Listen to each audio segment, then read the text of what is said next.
लाडक्या बहिणीचा हप्ता किती तारखेला मिळणार आहे? ते लवकरच लाडक्या त्यांच्या खात्यामध्ये जमा होणार आहे। लाडक्या बहिणींसाठी अतिशय महत्त्वाची बातमी आहे। बघा, लाडक्या बहिणींना पैसे वाटपाला सुरुवात आजपासून होणार आहे, परंतु 26 लाख लाभार्थी आता अपात्र आहेत। लक्षात घ्या, लाडक्या बहिणीसाठी आदिती तटकरे मॅडम यांनी कालच एक पोस्ट केलेली आहे। त्याच्यात त्यांनी सांगितलेलं आहे की मुख्यमंत्री माझी लाडकी बहीण योजनेअंतर्गत पात्र ठरले अर्जाची ओळख पटवण्यासाठी महिला व बाल विकास विभागाने शासनाच्या सर्व विभागाकडून माहिती मागवली होती।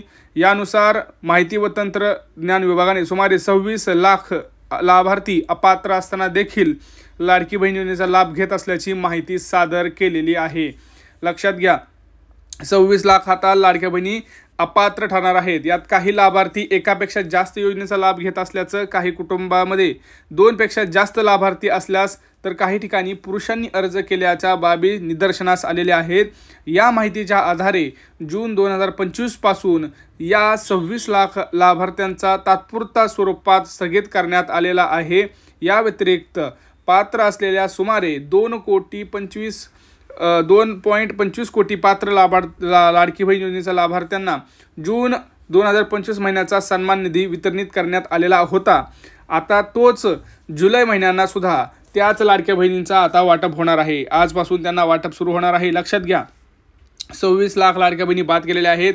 काल सुद्धा हा आकडा मोठा आहे, कदाचित हा आकडा 50 लाखापर्यंत हा जाऊ शकतो। त्यामुळं सगळ्यात महत्त्वाची बातमी आहे, व्हिडिओ संपूर्ण बघा।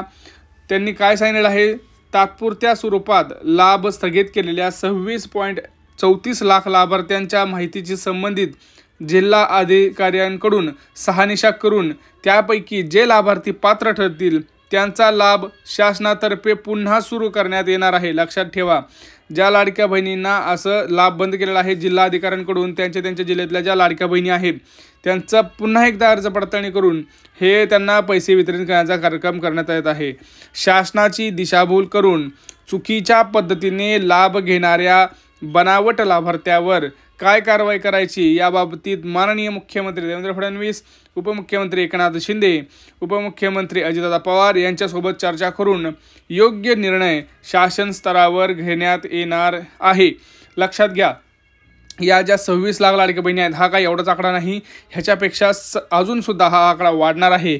काल पुन्हा वाटप सुरू होतं, परवा दिवशी परत अजून वाटप सुरू झालेलं आहे। म्हणजे काल पुन्हा अर्ज पडताळणी सुरू होती, आज पुन्हा अर्ज पडताळणी सुरू आहे। त्यानुसारच ते सगळं जे आहे ती यादी ही स्पष्ट होत आहे। याच्यामध्ये जवळपास आता 30 ते 40 लाख लाडक्या बहिणी अपात्र ठरण्याच्या याच्यावरती आहेत। आता ते जिल्हे जे आपण बघितले ते भरपूर सर्व जिल्ह्यांपाशी ही जी योजना आहे ही सर्व जिल्ह्यांमध्ये जाते। सर्व छोट्या मोठ्या ज्या लाडक्या बहिणी आहेत ह्या सगळ्यांना ह्याचा लाभसुद्धा होतो। लक्षात घ्या, हा जो लाभ आहे तो आता जवळपास या लाडक्या बहिणींचा बंदच झालेला आहे। जिल्हा अधिकाऱ्यांकडून सुद्धा याच्यामध्ये आता सखोल चौकशी लाडक्या बहिणींना पैसे यायला सुरुवात झालेली आहे। आज सोमवार हा तुम्हाला येणार नाही। आता तुम्हाला हा मेसेज कोणाकोणाला येणार आहे मी तुम्हाला सांगतो आहे। 5 तारखेपासून बघा, ज्यांना अजूनही हप्ता बंद होता, माहित नाही की आपण अपात्र आहे पात्र आहे, त्यांच्यासाठी पुन्हा काय करायचं हे सांगणार आहे। लक्षात घ्या, मुख्यमंत्र्यांनी जसं गेल्या वर्षी आपल्याला रक्षाबंधनसाठी 2 हप्ते एकत्र दिले होते, अशाच प्रकारे आता लाडक्या बहिणींसाठी सुद्धा सरकार ह्यावेळेस सुद्धा जुलै आणि ऑगस्ट हा 1,500 रुपयाचा 3,000 रुपयांचा एकत्र हा हप्ता आपल्या लाडक्या बहिणींना देणार आहे। लक्षात घ्या, ह्याची वाटप आता आपल्याला कुठल्याही क्षणी पाहायला मिळू शकते। आजपासून सुद्धा वाटप सुरू होऊ शकते, कारण जुलैचा हप्ता महिना संपत आलेला आहे। आज 28 जुलै आहे, तुम्ही बघू शकताय। आणि ह्याच्यामध्ये एक मोठी घोषणा आलेली आहे, ती म्हणजे 26 लाख लाडक्या बहिणी अपात्र आणि काल जवळपास 10 लाख म्हणजे जवळपास 40 लाखांपर्यंत हा आकडा जाणार आहे। आता 40 लाख लाडक्या बहिणींमध्ये स्वतः आदिती तटकरे मॅडम यांनी सांगितलेलं आहे की काय कारणं पुढे आलेले आहेत, तर ते एक एक करून आपण विस्तारित करून पाहूया आणि कोणाकोणाला आज पैसे येतील किंवा कोणाकोणाला पैसे येणारच नाहीत, कायमची योजना बंद झाली का, ह्यांचं मी तुम्हाला सांगतो आहे। बघा, तुमच्याकडे आता लाडकी बहिणीच्या अर्ज पडताळणीसाठी तुमच्याकडे अंगणवाडी का सेविका तर येणारच आहेत, सोबत महिला व बाल विभागाचे जे अधिकारी आहेत किंवा जिल्हा अधिकारी आहेत त्यांची जी टीम आहे ती सुद्धा तुमच्या घरी येणार आहे। अर्ज पडताळणीसाठी ते 4 डॉक्युमेंट महत्त्वाचे मागतील। पहिलं म्हणजे तुमचा उत्पन्नाचा दाखला मागतील, दुसरे म्हणजे सगळ्यात महत्त्वाचं तुमचं रेशन कार्ड मागतील, तिसरी गोष्ट म्हणजे तुमच्याकडं जे आधार कार्ड आहे ते एक मागतील. ह्या 3 गोष्टी तुमच्याकडून ते प्रामुख्यानं मागतील.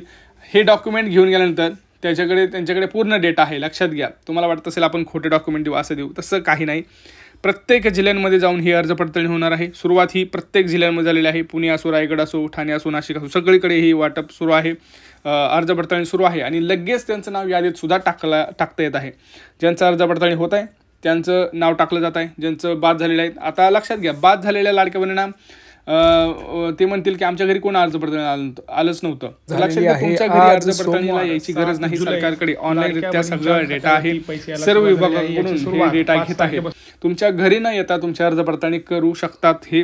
आणि त्यामुळं ह्याच्यामध्ये आता एक टेन्शन गोष्ट आहे, ते म्हणजे तुमचं वाढतं उत्पन्न. आता भरपूर लाडक्या बहिणी काय करतात, उत्पन्न वाढल्यानंतर कधी कधी काय होतं, त्यांचा सेविंग जास्त होते, बरोबर. सेविंग जास्त झाल्यानंतर ते सरकारला ऑटोमॅटिक कळतं ट्रान्झॅक्शनद्वारे. काय लाडक्या बहिणी नवीन गाडी खरेदी करतात, त्यामुळे RTOकडे त्यांचा डेटा जातो.